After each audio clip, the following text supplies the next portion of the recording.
Sejujurnya kan, deep inside my heart, saya nak ucapkan terima kasih kepada anda semua serta tahniah kerana anda telah berjaya hadir pada hari ini. Sejujurnya, saya sangat-sangat amazed dengan anda semua yang anda decide untuk melakukan perkara yang baik. Pada hari ini, anda ada option. Anda ada pilihan sama ada anda nak lepak dekat dalam bilik, anda nak main game, ataupun anda nak buat assignment, ataupun anda nak keluar pergi IUI healing dengan kawan-kawan. Tapi tak, anda semua pilih untuk hadir pada hari ini. Saya yakin anda semua datang sebab nak belajar sesuatu. Anda semua nak gain something bila mana anda datang ke sini pada hari ini. Jadi saya dan juga tim Vertigo, kami sangat-sangat respect masa orang. Jadi pertama sekali saya ucapkan beribu terima kasih kepada anda yang hadir pada hari ini. Maafkan saya. Dan saya dan juga tim Vertigo sendiri akan memberikan yang terbaik kepada anda supaya anda gain something melalui 2 jam yang akan anda berada bersama saya. Dan saya nak kita punya session pada hari ini sangat-sangat interaktif tau. Saya nak anda semua ada soalan, sebarang persoalan, ataupun anda nak buat joke something pun, kalau saya faham saya akan gelak lah. Kadang-kadang saya ni lampi sikit tu lampi. Lampi tu lambat pick up. Lambat pick up tu kita jarang sikit lah faham joke tu. Contoh joke tu baru hari ni, maybe petang nanti baru saya faham. Okay. Tapi kalau mana-mana jokes yang anda berikan yang tidak keterlaluan, saya pun bersuka-suka jugalah ada interaction dengan audience. Sebelum tu saya nak survey juga dekat fakulti SPE ni. SPE yang saya datang, cantik betul, memang sangat-sangat canggih kan. Saya nak tanya, berapa di antara anda semua merupakan pelajar tahun 1? CI? Ada? Tahun 1? Okey, tahun 2 ada? Pelajar tahun 2? Okey, tak ada. Pelajar tahun 3? Okey, ada abang seorang kat belakang tu. Okey, abang senior, final year student, FYP student ada ke? Wah, jangan tepukan. Pelajar FYP yang lain sibuk tengah buat FYP, tapi anda datang ke sini untuk belajar dan game something lah. Saya ucapkan terima kasih. Jadi hadirin sekalian, sebelum saya pergi dengan lebih jauh, saya nak terangkan serba sedikit tentang Vertigo lah. Vertigo ni merupakan satu company yang ditubuhkan oleh saya sendiri sewaktu saya berada di Asasi Sains Pertanian lah di UPM. Sekarang saya dan tim saya merupakan pelajar bachelor tahun 2 dan kami start ni pada semester tahun lepas lah. Semester 2, sesi pengajian yang lepas. Sebelum tu saya buat semua sendiri. Saya adalah CEO yang sebenar, iaitu Chief Everything Officer. Admin aku buat, finance aku buat, operation aku buat, semua benda aku buat. Okay? Tapi saya decide untuk betul-betul grow dalam bisnes bila mana saya dapat mencapai satu angka yang saya boleh katakan sangat tinggi lah bagi seorang mahasiswa, seorang pelajar yang berumur 19 tahun pada masa tersebut. Dan satu perkara yang the lesson yang saya boleh bagi immediately sekarang, kalau anda let's say ada perkara yang anda ambil sekarang, boleh ambil pen dan nota, anda catat. Kalau anda nak pergi laju, anda pergi sendiri. Tapi kalau anda nak pergi jauh, anda kena ada tim. Itu yang saya pegang lah. Sebab itu, saya yakin tim yang ada dengan saya ni akan membawa Vertigo ke satu perkara yang lebih jauh dan lebih besar. Maybe dalam 10 years and above, kami dah ada kilang. Maybe bukan kami buat baju saja, maybe kami akan buat kotak. Kadang-kadang maybe kita akan buat international shipping dan sebagainya. Itu yang kita tak akan tahu within 10 years apa yang kita akan capai. Baiklah, sekarang ni Vertigo merupakan satu company printing. Kami company percetakan. Kami menyediakan perkhidmatan yang pertama sekali mencetak baju. Mencetak baju, lanyard, banting and banner, medal and segala printable item kita boleh buat. Cumanya kita banyak fokus kepada baju sublimation. Macam jenis baju lain, contohnya baju heat press, yang mana baju tu ready made, kita just chop sahaja. Dan juga baju corporate pun kita ada buat. Jadi kalau anda semua ada nak buat apa-apa baju, baju program, baju event, baju club ataupun persatuan, boleh roger saya punya team untuk kami bantu anda. Kita sediakan consultation, kita berikan harga yang terbaik untuk pelajar UPM sahaja. Baiklah. Jadi untuk overview tentang kita punya sharing pada hari ini, sebelum tu Saya tak sebut lagi kan sebenarnya apa tajuk sharing kita pada hari ini. Baiklah, sharing kita pada hari ini bertajuk 1/2 juta di usia 20 tahun. 1/2 juta di usia 20 tahun. Saya nak tanya, siapa yang datang pada hari ini disebabkan tajuk ni? Si I. Okay, saya nampak more than 50% orang datang ke sini pada hari ini sebab tajuk. Itu adalah marketing tau. Dalam mana kita nak buat bisnes, marketing sangat penting dan kita panggil sebagai clickbait yang ambil grab attention orang untuk teruskan mendengar. Jadi, saya nak pastikan anda semua gain something melalui talk kita pada hari ini. Baiklah tuan-tuan dan puan-puan, sejujurnya saya bagi disclaimer siap-siap. Angka 1/2 juta dalam bisnes, it is a small amount. In fact, kalau kita dikira sebagai micro enterprise adalah turnover di bawah RM300,000 setahun. Jadi kita above sikit sahaja daripada micro enterprise. Tapi saya nak ceritakan macam mana kami di usia 20 tahun boleh menjana jualan sebanyak itu. Saya yakin dengan kelemahan yang kami ada dan kami juga ada keterbatasan sama macam anda semua. Tujuan kami pada hari ini untuk menceritakan perjalanan kisah kami membinakan satu perniagaan untuk memberikan inspirasi kepada anda semua untuk start your own business. Inspirasi bagi saya sendiri untuk approach setiap fakulti. Kami approach setiap fakulti yang ada di UPM dan kami approach juga setiap college yang ada di UPM untuk buat this kind of talk. Sebab saya yakin sebenarnya jiwa usahawan ni ada dalam setiap diri kita. Tetapi perlu ada orang yang menjungkil jiwa keusahawanan tersebut. Macam saya sendiri, saya punya jiwa keusahawanan telah dicungkil sejak saya sekolah lagi. Tapi saya yakin kalau kami punya talk pada hari ini dapat menginspirasikan anda semua untuk start your own business, saya amat yakin kita boleh memberikan impact yang sangat besar. Hadirin sekalian, kami di Vertigo, kami berjaya menggajikan lebih kurang dalam 10 orang student tau. Dalam satu syarikat, kita ada lebih kurang 10 orang student. Ada yang part time, ada yang full time, ada yang kita bayar by month, ada yang kita bayar by job. Tapi the point is, kita mampu menggajikan lebih kurang 10 orang student. Bayangkan, ini yang saya seorang buat. Tapi bayangkan kalau dekat UPM ni, kita boleh hasilkan lebih kurang 10 ataupun 20 bisnes yang berbeza-beza. Bayangkan peluang pendapatan yang boleh dijana melalui bisnes-bisnes yang ada ni. Rakan-rakan sekalian, kita dekat UPM, kita ada pelbagai fakulti. Fakulti A daripada fakulti Sains Perubatan dan Kesihatan sampailah fakulti Engineering, semua ada kepakaran yang berbeza-beza. Jadi knowledge is money sebenarnya. Melalui knowledge tu kita boleh selesaikan masalah dan daripada situ kita boleh buat satu bisnes. Baiklah, saya tak nak bercakap panjang. Sebelum saya mulakan, saya nak anda semua untuk kita energizekan diri kita. Kenapa kita perlu energize? Sebab pagi-pagi kita perlu ada satu energy. Bila mana kita nak buat something, kita require energy. Success require energy. Jadi, saya nak anda semua untuk bangun. Okey, ramai-ramai bangun dan sama-sama ikut apa yang saya cakap. Okey, semua bersedia? Semua bersedia? Baiklah. Ikut ramai-ramai. Hari ini saya semangat. Hari ini saya hebat. Hari ini saya rajin. Sekali lagi. Hari ini saya semangat. Hari ini saya hebat. Hari ini saya rajin. Baik. Dia kata bukan yang pada dia. Untuk overview talk kita pada hari ini, saya ceritakan perjalanan saya sendiri daripada menjual nasi lemak kepada menjual gambar, kepada menjadi dropship, kepada menjadi ejen dan seterusnya membuka brand sendiri.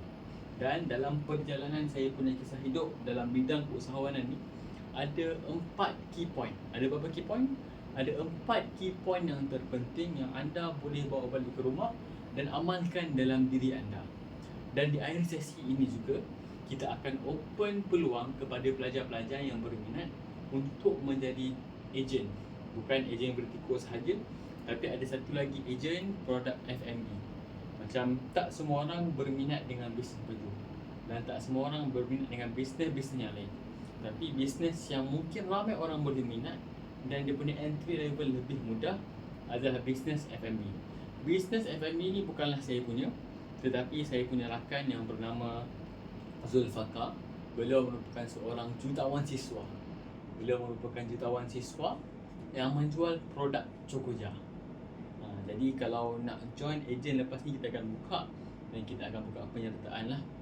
Baiklah, tuan-tuan dan puan-puan sekalian, kita bermula dengan fasa yang pertama dalam hidup saya, iaitu penjualan nasi lemak. Saya tanya kat sini, berapa ramai yang kat sini merupakan pelajar asrama? Si I. Okay. Betul. Tengok sekeliling anda, ramai pelajar asrama. Pelajar asrama ni, tuan-tuan dan puan-puan, rakan-rakan mahasiswa sekalian, pelajar asrama kita dikenali sebagai orang yang sangat lapar tau. Sangat lapar. Lagi-lagi pelajar yang nak mula membesar, pelajar lelaki, memang akan makan banyak. Kadang-kadang seketul ayam tak cukup, sampai 2-3 ketul ayam baru kenyang. Itu kebiasaan lah bagi pelajar-pelajar, remaja-remaja yang nak membesar. Jadi kami kat sekolah dulu, kami kalau waktu weekend, kita tak ada makan tau. Kita akan makan pada pukul 7 pagi dan kita akan makan balik pada pukul 12. Ni dia punya situasi lah. Kalau waktu weekdays, waktu hari sekolah macam biasa, pukul 10 tu kita boleh pergi rehat ke kantin, boleh pergi beli kuih-kuih sikit. Tapi waktu weekend tak ada. Nak dijadikan cerita pula, dekat sekolah kami ni, saya ada kenal seorang Abang Gad. Abang Gad ni nama dia Abang Zul. Abang Zul ni, rumah dia betul-betul depan sekolah. Betul-betul jalan dekat sekolah tu, ada jalan depan dia, depan tu rumah dia. Okay. Nak dijadikan cerita pula, bini Abang Zul ni, dia meniaga. Dia meniaga nasi kerabu dan meniaga nasi lemak. Tu okey lagi. Tapi setiap weekend, bini dia akan masak ayam bakar. Dia akan bakar ayam bakar, sampailah pelajar-pelajar kat asrama ni rasa, oh sedapnya ayam bakar. Waktu tu pukul 10, pukul 9, semua tengah lapar tau. Semua tengah lapar. Lagi-lagi kalau macam breakfast tu kadang makan bubur je kan, so memang lapar. Jadi saya pun pergilah kat Abang Zul ni, saya invest saya punya duit berkali-kali RM50. Investment saya yang pertama dalam hidup adalah lebih kurang RM50. Saya beli nasi lemak. Saya beli nasi lemak tanpa saya mengetahui apakah itu ROI, apakah itu rate of return, rate of investment, saya tak tahu. Saya just beli, saya bawa bungkusan nasi lemak tu pergi dekat surau, saya duduk tepi surau. Saya duduk. Saya tanya, bang, abang nak beli tak? Abang nak beli tak? Adik nak beli tak nasi lemak ni? Okay. Dan bisnes tu saya dapat run selama 2 cycle. Kemudian kantoi dengan PKM. PKM ni kalau dekat universiti macam TNC HEPA lah. Jadi kantoi dengan dia, maka bisnes tu pun ikut. Sebab kami tidak dibenarkan untuk membawa makanan luar masuk ke dalam. Apatah lagi, bawa makanan luar masuk ke dalam dan jual kepada rakan-rakan pelajar. Tak boleh. Itu bisnes pertama saya ikut. Bisnes kedua saya yang saya buat sewaktu saya tingkatan 4. Tingkatan 4 saya buat print gambar tau. Boleh tengok dekat dalam slide ini adalah antara saya punya gambar-gambar. Dulu waktu zaman 2018, 2019, waktu saya form 4, saya berminat dengan fotografi. Ayah saya adakan saya satu buah kamera dan melalui situ saya mula belajar editing, saya mula belajar ambil gambar, dan inilah saya punya minat dulu. Jadi yang berlaku dekat sekolah saya, gambar-gambar yang melalui program sekolah dan sebagainya, semuanya kita peram dalam laptop sekolah, kita peram dalam komputer, sampai kan beribu-ribu gambar, tak ada siapa tengok pun gambar tu. Jadi inisiatif yang saya terfikir, kalau aku print gambar ni, aku jual, aku dapat duit. Print gambar, jual, dapat duit. Jadi itu yang saya lakukan. Saya punya modal pada waktu tersebut, sekeping gambar tu lebih kurang dalam 50 sen. Saya jual daripada RM1 ke RM2. Saya buat bundle juga, package macam package gambar badge, gambar kelas dan sebagainya. Jadi saya run bisnes tersebut, dapatlah beberapa ratus ringgit. Sampailah saya form 5, kemudian PKP. Bila PKP tu, maka bisnes tu pun lingkup sebab pelajar-pelajar tak ada. Saya patch SPM Pro Max tau. Siapa ada SPM Pro Max kat sini? Angkat tangan. Betul, saya batch SPM Pro Max. Jadinya bisnes saya tu pun lingkup. Sampailah saya SPM, saya pun fokus belajar. Tapi ramai yang bertanya kepada saya setiap kali saya sharekan kisah hidup saya dekat rakan-rakan mahasiswa yang lain kan, rakan-rakan belajar, orang kata, Pis, kenapa kau berminat nak buat bisnes? Apa yang menyebabkan kau nak buat bisnes? Baiklah. Jadi yang menyebabkan saya nak minat buat bisnes ni adalah saya mengubah mindset saya melalui pembacaan. Saya mengubah mindset saya melalui pembacaan. Baiklah, soalan yang pertama. Kita bagi kepada slide. Anda lihat muka orang tua ni. Okay. Soalan pertama, hadiah yang kita akan berikan adalah berbentuk baju merchandise daripada Vertigo. Jadi siapa yang menjawab soalan dengan betul, kita akan kasihkan sehelai baju kepada dia secara percuma. Okay. Jadi soalan saya adalah, berikan nama orang ini dan apakah buku yang dia tulis. Okay, abang kat belakang tu. Okay, cakap awal sikit abang. Betul, Robert T. Kiyosaki. Dan buku yang ditulis adalah Rich Dad Poor Dad. Betul, berikan tepuk tangan. Okay, jadi ni saya nak anda semua untuk fokus dalam saya punya penceritaan pada hari ini, sebab kita akan ada 2 ke 3 kali lagi sesi cabutan bertuah dan juga sesi Q&A, insyaAllah. Baiklah tuan-tuan dan puan-puan, nama beliau adalah Robert T. Kiyosaki. Robert T. Kiyosaki, dan dia ni dikira sebagai seorang legenda dalam bidang keusahawanan dan juga bidang kewangan.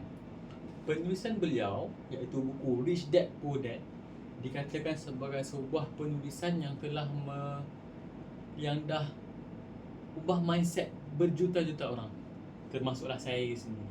Tapi sejujurnya, seumur hidup saya tak pernah pun baca buku Rich Dad Poor Dad.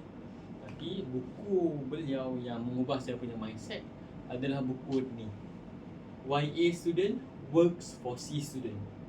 YA Student Works for C Student. Saya nak anda semua bayangkan, masa tu saya dekat dalam asrama. Saya dekat dalam kabin. Sekolah saya dulu, saya tak ada blok asrama betul-betul. Kita orang dulu sebabkan blok pelajar tak cukup, kita orang semua tinggal dalam kabin macam ni. Tapi kabin ni sedap lah, aircon, cuma dia sempit. So kalau korang kata bilik kat serumput tu sempit, kalau korang kata bilik kat serumput tu sempit, belum datang lagi kat bilik, kita orang dekat kabin dulu. Okay, nak ajarkan cerita, masa tu saya tengah baring, saya pun baca buku tu.